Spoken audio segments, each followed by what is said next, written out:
Welcome to S4 entertainment. Vijay Devarakonda హీరోగా గౌతమ్ తిన్ననూరి దర్శకత్వంలో తెరకెక్కిన భారీ యాక్షన్ ఎంటర్టైనర్ కింగ్డమ్ జూలై 31న ప్రేక్షకుల ముందుకు రాబోతున్న విషయం తెలిసిందే. ఇప్పటికే 2 సార్లు విడుదల తేదీలు వాయిదా వేసుకున్న ఈ చిత్రం ఇప్పుడు ఎట్టకేలకు రిలీజ్కి సిద్ధమైంది. ఈ క్రమంలో చిత్ర బృందం తిరుపతిలో గ్రాండ్గా ట్రైలర్ లాంచ్ ఈవెంట్ నిర్వహించింది. ఈ ఈవెంట్లో విజయ్ దేవరకొండ తనలోని నిజమైన భావోద్వేగాన్ని ప్రేక్షకులతో పంచుకుంటూ వెంకటేశ్వర స్వామిపై తన అపారమైన నమ్మకాన్ని చిత్తూరు యాసలో పసందుగా వ్యక్తం చేశాడు. ఈ తూరి నేరుగా మీ కాడికే వచ్చినాం, మీ అందరినీ కలిసినాం. ట్రైలర్ కాస్త లేట్ అయినా మీ మధ్య ట్రైలర్ చూసినాం. మీ అరుపులు, చప్పట్లు, కేకలు వినడం నా జీవితంలో ఓ పెద్ద ఆనందం. ఒక్క మాటలో చెప్పాలనుంది, బయట ఎక్కడా చెప్పలేదు.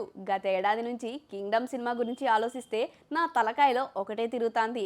నా మనసులో గట్టిగా ఒకటే అనిపిస్తోంది, మన తిరుపతి వెంకన్న స్వామి ఈ ఒక్కసారి నన్ను నడిపిస్తే చాలా పెద్దోడినై పూడుస్తా స్వామి, పోయి టాప్లో కూసుంటా. ఈ మాటలు చెబుతూ విజయ్ దేవరకొండ కళ్ళలో కనిపించిన ఆత్మవిశ్వాసం, భక్తి, కష్టపడ్డ వారి పట్ల బాధ్యత అనే అభిమానులను అలరించడమే కాదు, ఆయన్ని కొత్త కోణంలో చూపించాయి. విజయ్ తన చిత్ర బృందాన్ని గురించి ఎంతో గర్వంగా మాట్లాడుతూ, ఈసారి నా సినిమాకు గట్టి గట్టి మనుషులు ఉన్నారు. మా డైరెక్టర్ గౌతమ్ తిన్ననూరి స్క్రిప్ట్ పైనే 5 ఏళ్లు కష్టపడ్డాడు. మా music director Anirudh night day కాకుండా వర్క్ చేశాడు. ఎడిటర్ నవీన్ నూలి తన పర్ఫెక్షన్ పక్కా. నిర్మాత నాగవంశీ గారు ప్రమోషన్స్లో నమ్మశక్యం కానంతగా ఇన్వాల్వ్ అయ్యారు. మా హీరోయిన్ భాగ్యశ్రీ కూడా ఎంతో ఎఫర్ట్ పెట్టింది. ఇదంతా చూస్తుంటే నాకు ఒక విషయం అర్థమైంది, మేమంతా మనసు పెట్టి పనిచేశాం. ఇక మిగిలింది 2 విషయాలే, వెంకన్న స్వామి దయ, మీరు చూపే ప్రేమ. ఈ 2 మాకు దక్కితే ఆ తర్వాత మమ్మల్ని ఎవ్వరూ ఆపలేరు. 30 లేదా 31న థియేటర్లో కలుద్దాం. అప్పటిదాకా నన్ను చూడు స్వామి, ఏడుకొండలవాడ వెంకటరమణ గోవిందా గోవిందా అంటూ నిర్మాత నాగవంశీ మాటల్లో కూడా స్పష్టత.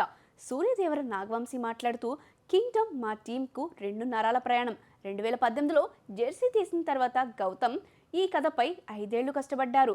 ఫ్యాషన్తో, కమిట్మెంట్తో ఈ సినిమా తెరకెక్కింది. ఇది ఒక కొత్త రకమైన గ్యాంగ్స్టర్ యాక్షన్ డ్రామా. ట్రైలర్లో చూపించినవి కేవలం ఒక చిన్న తుఫాను మాత్రమే. అసలైన కంటెంట్ థియేటర్లోనే ఆస్వాదించాలి. విజయ్ అభిమానులు ఆయనలో మిస్ అయిన మాస్ మాడ్వి ఈ సినిమాలో చూసి ఖుషి అవుతారు. ఆయన కళ్ళల్లో కనిపించే ఇంటెన్సిటీ అర్జున్ రెడ్డిని గుర్తు చేస్తుంది. ఈ సినిమా విజయ్ కెరీర్కు మలుపు తిప్పే ప్రాజెక్ట్ అవుతుంది అనే నమ్మకం నాకుంది.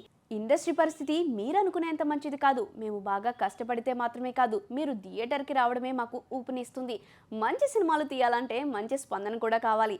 మన తెలుగు సినిమాలు మళ్ళీ మార్కెట్లో ఊపు తీసుకోవాలంటే ఇలాంటి సినిమాలకు బలమైన ఓపెనింగ్స్ ఇవ్వండి. కింగ్డమ్ సినిమా విజయ్ దేవరకొండ కోసం కాదు, అతని అభిమానుల కోసం, తెలుగు సినిమా గౌరవం కోసం, ఒక విజన్ను నమ్మి పనిచేసిన టీం కోసం. జూలై 31న విజయ్ దేవరకొండ వెంకన్న స్వామి దయతో టాప్లో కూర్చోవాలని ఆకాంక్షిస్తూ గోవిందా గోవిందా.